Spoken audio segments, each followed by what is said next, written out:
السلام عليكم متابعي قناة مستر جمال.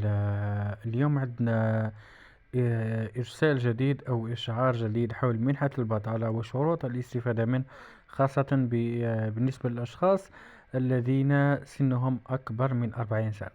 يعني كاين إرسالية من بعض البرلمانيين بعد شكاوي العديد من المواطنين، واللي رفعوا الانشغال هذا للوزير أو رفعوه للمؤسسة أو المسؤول الأول الخاص ب منحة البطالة، وزير العمل والتشغيل والضمان الاجتماعي.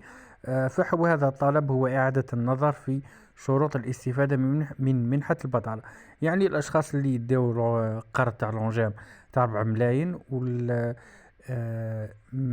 4 ملايين قالوا باللي مش هي الشيء ولا هي اللي تخليك تقصى بدون لأنه المبلغ ما يكفيش بدرجة كبيرة، يعني يصرف في وقت قليل، ما يكونش حافز ولا ما يكون السبب باش الإنسان يقصى من منحة البطالة.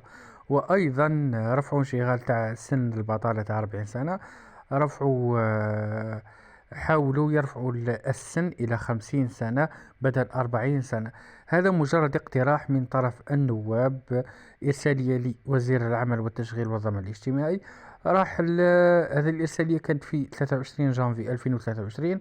الوزير راح يشوف هذا الانشغال وراح يراجع الأمر ويشوف الميزانية هل تسمح ولا لا، وراح يرد إن شاء الله، ونتمناو يكون الرد إيجابي باش أكبر عدد يستفيد من الجزائريين.